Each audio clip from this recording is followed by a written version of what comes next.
Restaurant Daily brings you the top headlines of the day, but did you know you can dig deeper into the industry news by listening to The Week in Restaurants, or as we call it, TWER. Available wherever you get your podcasts on Fridays, TWER features restaurant business editor-in-chief Jonathan Mays, senior editor and tech editor Joe Guskowski, and executive editor Lisa Jennings, the TWERmites, who gather each week to chew on the top stories impacting the restaurant industry and offer their insights and analysis. Follow wherever you get your podcasts. Jersey Mike's is officially going public. It seems that there will not be a boost in summer hiring, and let's get to know the woman largely credited with transforming the Las Vegas restaurant scene. Welcome to Restaurant Daily, your daily dose of the most important news in the industry from the editors of Restaurant Business and Nation's Restaurant News. I'm managing editor Leanne Zitzmeister. And Restaurant Business Editor-in-Chief Jonathan Mays. Jersey Mike's is officially going public. The fast casual sandwich chain filed documents with federal regulators for a $100 million IPO. The offering comes less than 2 years after the company was sold to the private equity firm Blackstone. Jersey Mike's plans to list its shares on the New York Stock Exchange and will use the funds to pay off debt and for other corporate purposes. The offering could also end up being the largest such offering in restaurant history based on valuation, at least until Dunkin' owner Inspire Brands goes public, which is expected later this year. Big year for IPOs. But so much for a boost in summer hiring. Restaurants and bars cut 33,000 jobs last month, according to the Labor Department data released on Thursday.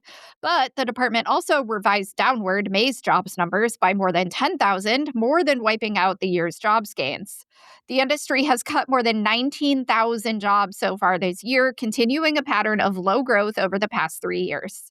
Since 2022, restaurants have created jobs at about a third of the rate that they did before the pandemic.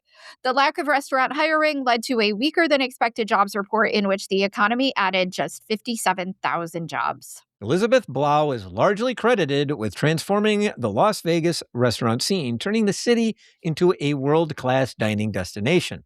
But she claims it was a combination of luck, connections, ambition, and opportunity that led her to Steve Wynn and her development of the Bellagio restaurants. Steve's wife, Elaine, was also an influential mentor and second mom, showing her the importance of women's leadership and philanthropy. Now Blau runs her own restaurant development company with her husband, Chef Kim Cantinawala. Read all about her latest projects and how she's paying it forward on restaurantbusinessonline.com. Every few years, a restaurant decides to combine two American staples, hamburgers and peanut butter. They comment that it tastes surprisingly good, and then they take it off the menu. Logan's Roadhouse is the latest chain to do that, and they have partnered with Smucker's, using the brand's Uncrustables peanut butter and jelly treats as the burger's bun. You can read about that and more new menu items in this week's Menu Tracker column at nrn.com. I will let you try that, Leanne, and let me know how it is. It's Creole tomato season in Louisiana and morel season in the Northeast, and restaurants are making use of both ingredients in their respective markets. In this week's New on the Menu column at nrn.com, you'll see Creole tomato salad, a tuna tomato bagel, stuffed morels, morel nochi, and a bourbon cocktail fat washed with pistachio oil. No peanut butter burgers, though. Well, now I'm hungry. And that'll do it for today's daily. Tune in every weekday on Spotify or wherever you get your podcasts. I am Leanne Zitzmeister. And I am still Jonathan Mays. Have a phenomenal week. Thank you for listening to today's episode of Restaurant Daily. Rate us on Apple Podcasts, Spotify, and subscribe.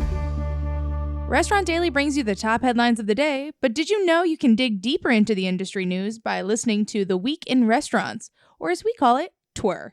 Available wherever you get your podcasts on Fridays, TWER features restaurant business editor-in-chief Jonathan Mays, senior editor and tech editor Joe Guskowski, and executive editor Lisa Jennings, the TWERmites, who gather each week to chew on the top stories impacting the restaurant industry and offer their insights and analysis. Follow wherever you get your podcasts.